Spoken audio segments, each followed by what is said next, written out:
Hello everyone. आज हम लोग बात करेंगे केवीएस में जो कोर्ट केस चल रहा है रिगार्डिंग स्पेशल एजुकेटर, उसके रिगार्डिंग बात करेंगे हम लोग।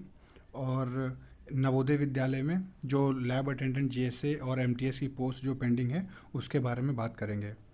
क्या एजुकेशन डिपार्टमेंट जो है इसने पूरी तरह से अपना मन बना लिया है कि जो स्टूडेंट्स का फ्यूचर है उसको हम बर्बाद करके ही रहेंगे, है ना? तो इसके बारे में हम लोग बात करेंगे कि क्या होने वाला है, क्या हुआ आज कोर्ट केस में, क्या हुआ, what happened on the hearing regarding the special educator vacancy. जो कि स्पेशल एजुकेटर की वैकेंसी पहले मार्च से ही ये लोग पोस्टपोन कर रहे हैं, तो उसका क्या उत्तर आया है, आरटीआई का क्या जवाब दिया इन्होंने, 10 लाख वैकेंसी जो बता रहे हैं इसके बारे में क्या कहना है इनका, और मिनिस्ट्री ऑफ एजुकेशन कैसा बिहेव कर रही है, ये आज हम लोग बात करेंगे इस बारे में।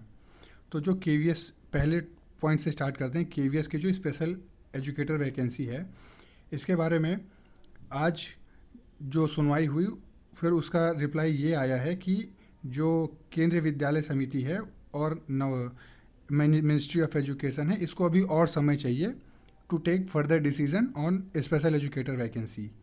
तो ये एक्सटेंशन, ये जो मांग रहे हैं, ये सिंस मार्च से तो एक्सटेंशन इनको मिल रहा है।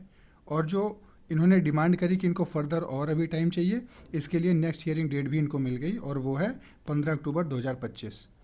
तो अब जब स्पेशल एजुकेटर केंद्रीय विद्यालय की जो अब नेक्स्ट हियरिंग है वो 15 अक्टूबर को होगी, और ये एक्सटेंशन, ये मार्च से ही ये एक्सटेंशन मांगते आ रहे हैं।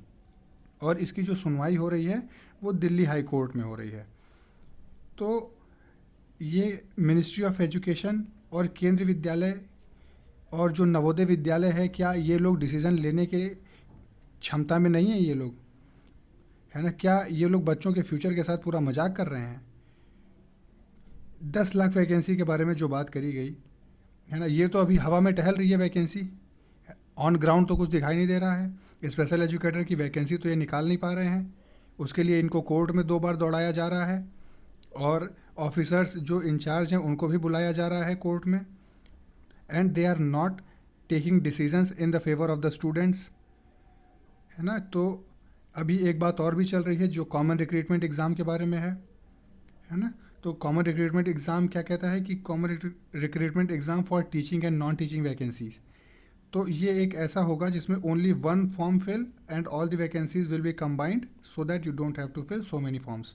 तो ये जो कॉमन रिक्रूटमेंट एग्ज़ाम है इसमें ये लोग क्या करने वाले हैं कि जो भी केंद्रीय विद्यालय समिति, नवोदय विद्यालय, केंद्रीय विद्यालय, नवोदय विद्यालय और एकलव्य मोड रेजिडेंशियल स्कूल में और अदर सेंट्रल स्कूल्स में जो भी टीचिंग और नॉन टीचिंग के रिगार्डिंग जो भी वैकेंसीज़ होती हैं, तो उसके रिगार्डिंग आपको सिर्फ एक ही फॉर्म फिलअप करना होगा और कई सारी फॉर्म आपको नहीं फिल करने पड़ेंगे। तो इस कॉमन रिक्रूटमेंट एग्ज़ाम के बारे में आपका क्या ओपिनियन है, ये कमेंट सेक्शन में लिख के बताइए कि आप कैसा या चाहते हैं कि सीआरई अप्लाई हो या ना हो, और जो स्पेशल एजुकेटर की वैकेंसीज़ है उसके बारे में क्या विचार है आपका। ये जो डिले कर रहे हैं, बार बार इनको हियरिंग मिलती जा रही है, सिर्फ वही एक कहानी आ रही है सामने, तारीख पे तारीख इनको मिल रही है और कोई ये स्ट्रिक्ट डिसीज़न स्टूडेंट के फेवर में नहीं ले पा रहे हैं। तो ये जो एक्सटेंशन इनको मिला है इसके बारे में आप क्या सोचते हैं, है ना? ये क्या जो बार बार इनको एक्सटेंशन दी जा रही है, तो ये जो डिले क्रिएट हो रहा है, क्या वो फंडामेंटल राइट्स को वायलेट नहीं कर रहा है ना? तो ये सब कुछ डीप बातें हैं जो कि गवर्नमेंट को और ऑनरेबल कोर्ट को भी समझना चाहिए कि द डिले, जो भी ये नवोदय विद्यालय समिति, केंद्रीय विद्यालय संगठन, ये जो लोग डिले कॉज कर रहे हैं इसमें बच्चों का फ्यूचर हर्ट हो रहा है, और इसके जल्दी से जल्दी इसका कुछ रेस्पॉन्स उनको निकालना चाहिए। और रही बात नवोदय विद्यालय समिति, ये लोग 18 मई को एग्ज़ाम कंडक्ट कराए हैं, जिसमें से कुछ का तो इन्होंने आंसर की निकाला और कुछ का आंसर की इन्होंने नहीं निकाला। जिसमें से जो नहीं निकाला वो है लैब अटेंडेंट, जीएसए और एमटीएस का। अब ये सारे बच्चे क्या करेंगे, सब वेटिंग लिस्ट में पड़े हैं कि कब इनका रिज़ल्ट डिक्लेयर होगा या कब इनकी आंसर की आएगी या कब ये री एग्ज़ाम लेने के प्रोग्राम में है, क्या है, कोई डिसीज़न अभी वेबसाइट पे नहीं दी गई है, स्टिल पेंडिंग है ये केस। तो isn't it the violation of rules from their side? क्या ये रूल्स का वायलेशन नहीं है उनकी तरफ से कि इतनी सारी पेंडिंग केसेस हैं and they are not able to resolve a single one of them? तो जो भी है ये आप हम कमेंट सेक्शन में लिख के बताइए कि आप क्या सोचते हैं इन सब के बारे में। तो lab attend NVS lab attendant GSA और एमटीएस का जो पेंडिंग है, देखिए violation of fundamental rights of the candidates, है ना, ये जो बच्चे हैं उनका वॉयलेशन हो रहा है of the fundamental rights. Where should we appeal, कहाँ पे अपील करें हम, कौन सा सुप्रीम कोर्ट में आप केस फाइल करें या हाई कोर्ट में केस फाइल करें, who is going to listen to us. इनका तो वेबसाइट पे एडमिनिस्ट्रेटिव रीजंस ही जब से पोस्ट किया है वो अपडेट ही नहीं हो रहा है। The result is on hold because of administrative reasons, और वो एडमिनिस्ट्रेटिव रीजंस को इन्होंने और भी कुछ नहीं बताया कि वो क्या है। तो इस एनवीएस और CBSE sleeping over the result, क्या ये रिजल्ट को रख के सो रहे हैं उस पर? No action has been taken, no action has been taken since the exam has been conducted. जब से एग्ज़ाम हुआ है तब से कोई भी एक्शन नहीं लिया गया उस पर।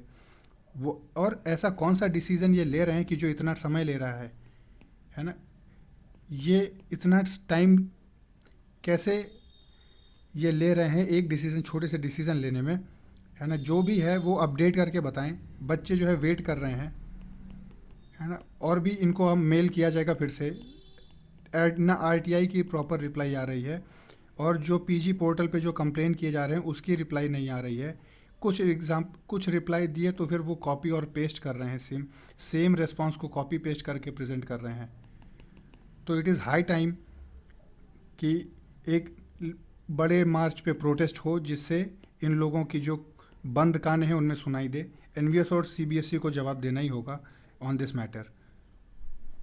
तो क्या है, आप क्या सोचते हैं इन सब के बारे में, जो केवीएस की स्पेशल एजुकेटर वैकेंसी है, जो एनवीएस के जो डिलेज़ हैं, इसके बारे में आपके क्या विचार हैं, ये आप हमको लिख के बताइए कि क्या ये आपके फंडामेंटल राइट्स का वायलेशन नहीं हो रहा है बाय द स्टेट, है ना। इसमें क्या सुप्रीम कोर्ट की तरफ हम लोग नहीं जा सकते हैं, है ना। जब स्टेट ही हमारे फंडामेंटल राइट्स को वायलेट करेगी तो आपको पता होगा कि आर्टिकल 32 के अंडर हम लोग we can approach to the supreme court regarding the violation of the fundamental rights of its citizens.